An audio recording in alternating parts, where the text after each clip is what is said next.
Hi, my name is Gabriel Meissner, and this is a report for rptv News. I've known people who have frozen to death in our streets. This is a problem that must stop today, and it must stop now. Homelessness, healthcare, and refugee outreach groups calls on federal government to take action on Toronto's shelter crisis. In front of the Moss Park Armoury, a coalition of leaders across the healthcare, homelessness, and refugee sectors called for the government to take action on the deepening shelter crisis in the city. The press conference was hosted by outreach groups serving homeless and low-income people in the downtown east area, including All Saints Church Community Drop-In Centre, Street Haven Women's Shelter, Health Providers Against Poverty, and Parkdale Activity-Recreation Centre. The coalition stood outside the Moss Park Armoury to demand the federal government to take the necessary steps to use armories and other indoor spaces as temporary shelters, to open a reception center for homeless African refugees and asylum claimants, and work on long-term solutions to help people live dignified lives. My name is Diana Chan McNally. I work at All Saints Toronto, which is located at Dundas and Sherbourne, and I support people who are experiencing homelessness. Now, we had a press conference today to talk about the fact that we need the federal government to actually step up and provide resources, including funding for the City of Toronto, as well as to open up the federal armories as safe indoor space that's warm for people to come indoors. What I've seen doing this work is that we don't just have residents who are on the streets without shelter. We also have people specifically from Africa who are seeking asylum who are not being provided supports. Definitely not the same kinds of supports that Ukrainian refugees are in receipt of. So I've been working with a lot of people who have never experienced cold like this. They're out on the street and they don't know how to stay warm. So we need the federal government to absolutely step up, work with the City of Toronto, and bring people indoors so that there is no more suffering out on our streets. Recently, Toronto City Council voted in favor of a motion to call on the Canadian government to both fund and make operational emergency accommodations at its sites, including armories, as well as establish a regional refugee reception center. I'm going to talk about the requests that have been made to the federal government. They include the need for a reception center, a place where when a refugee lands at Pearson Airport, they are immediately processed, and then it is the federal government that takes care of that individual and provides shelter. The municipal government is ready to get working and to work with the federal government to open up this reception center, but we have not heard any commitments from the federal government on any of the demands that we've made, including opening this reception center. As it stands, when people arrive at the airport, they are sent downtown to sleep on the street. That is what is actually happening when they come here and they say, I'm seeking refuge. So what we want is for a reception center to be opened up at Pearson Airport so that when people arrive, they actually have somewhere to go and can start receiving immediate supports instead of being stranded downtown in the cold. A letter signed by Mayor Olivia Chow and a majority of councillors is addressed to National Defence Minister Bill Blair to immediately open and operationalize the federal armories in Toronto, to provide emergency indoor accommodation for refugee claimants this winter. Earlier today, Mayor Chow has signed a letter to the Minister of Defense, Minister Bill Blair, making an official request for the armories to be immediately opened and operated by the federal government as emergency shelter response for arriving refugees. And I would want to thank and specifically speak to the fact that Councillor Moise has talked about doing this before. One of the armories is in his ward, and Councillor Malik is supportive of doing this in Spadina Fort York in her ward. I also want to point out that this morning there was a press conference while we were meeting here of people that are on the front lines working with refugees, people working with unhoused people, doctors attending to those who are freezing on the street right now.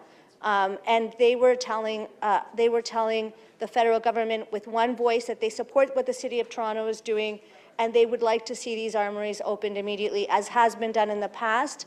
And in fact, it has been a letter from the mayor that has helped, that included the previous mayor here. The federal government said that it committed $97 million to the City of Toronto, but that money actually hasn't materialized yet. So we are waiting for any kind of support, even supports that were promised already by the federal government. And right now, all of the MPs, all of them Liberal, all of them in power, have not done anything to actually meaningfully support people who are experiencing homelessness. It is a tragedy out on our streets. And as I said during the press conference, every single year I see people's toes fallen off, sometimes on the floor of my work, and I have to pick them up.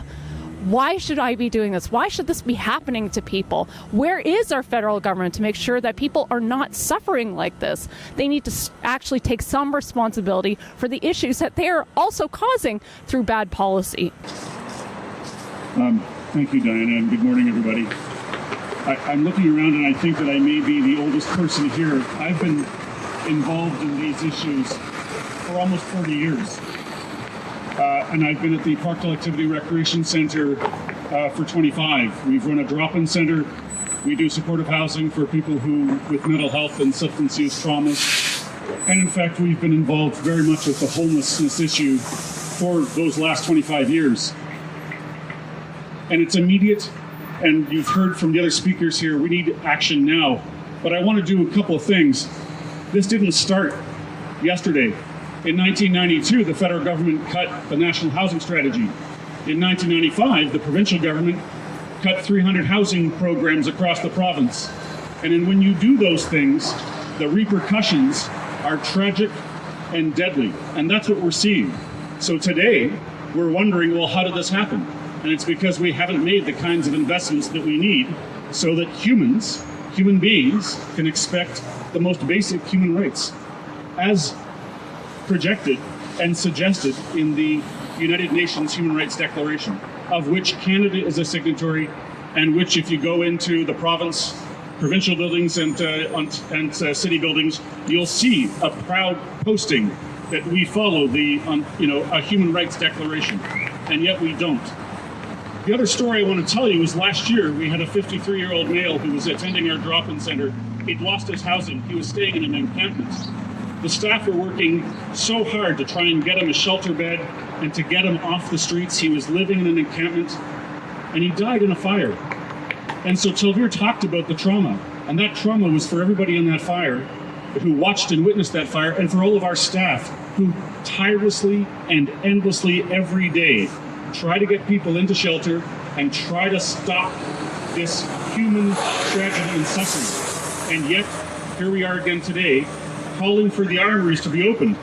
I didn't realize that when the armories are opened, they send the bill to the city to pay for it, even though technically and quite realistically, that's the federal government's responsibility, because they haven't actually been doing what they need to do for asylum seekers and for people who are homeless. We have a number of MPs who are part of the government, who get the votes from people in Toronto. And in fact, they're sitting in power right now. And I just want to throw the gauntlet down to them and say, this is your problem. You need to fix it now. This is a problem that must stop today, and it must stop now. City Council is going to be considering the premise of opening armories.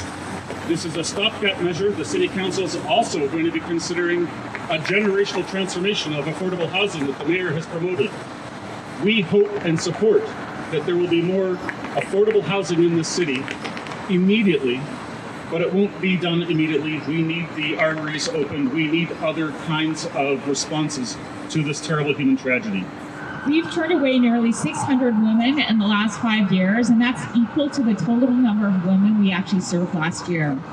It's pretty heartbreaking to see desperate women coming to our door, hoping we can have a shelter bed for them, and then watching them camp out on our front lawn, just eating a hot meal, which is all we can afford provide with them.